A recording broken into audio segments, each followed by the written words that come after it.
আজকে আমরা জানবো বাংলাদেশের সবচেয়ে বেশি পারিশ্রমিক নেন কোন অভিনেত্রী।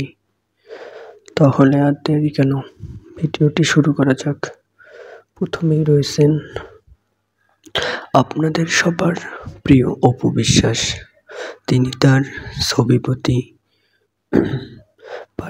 পারিশ্রমিক নিয়ে থাকেন 15 থেকে 20 লক্ষ টাকা। তিনি ছায়াবৃক্ষ সিনেমাতে তার পারিশ্রমিক নিয়েছেন সর্বোচ্চ 22 লক্ষ টাকা। এরপর আসি বুবলি। তিনি তার প্রথম সিনেমা বসগিরিতে পারিশ্রমিক নিয়েছিলেন 8 লক্ষ টাকা। এখন বুবলি ছবি প্রতি তার পারিশ্রমিক নিয়ে থাকেন 18 থেকে 19 লক্ষ টাকা। এরপর আসি দিঘি।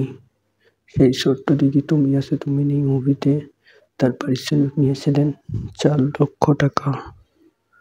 এখন সেই দিঘি তার মুভিতে পারিশ্রমিক নিয়ে থাকেন 12 থেকে 13 লক্ষ টাকা।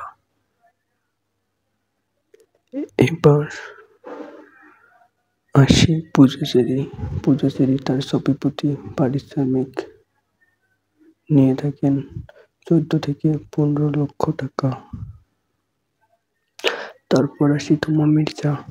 তিনি তার সর্বপ্রথম সিনেমাতে পারিশ্রমিক নিয়েছিলেন 9 লাখ টাকা।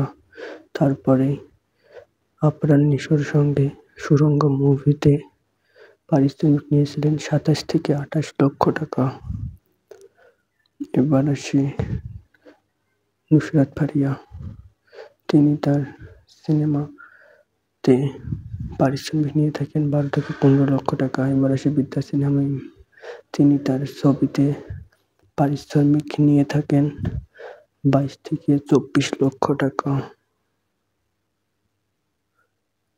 তারপর আসি পরিমণি, বাংলার ক্রাশ পরিমণি। তিনি তার ছবি প্রতি পারিশ্রমিক নিয়ে থাকেন 18 থেকে 32 লক্ষ টাকা পর্যন্ত। বাংলাদেশের সবচেয়ে বেশি পারিশ্রমিক নেন সেই নায়িকা পরিমণি। তিনি সবচেয়ে বেশি পারিশ্রমিক নিয়ে থাকেন। পরিমণির পারিশ্রমিক বাংলাদেশের সব নায়িকাদের থেকে অনেক বেশি। বক্সি এই সিনেমাতে তিনি পারিশ্রমিক নিয়েছিলেন 32 লক্ষ টাকা। এবার আসি নুসরাত ফারিয়া। তিনি আশিকি সিনেমাতে পারিশ্রমিক 28 থেকে 30 লক্ষ টাকা নিয়ে থাকেন।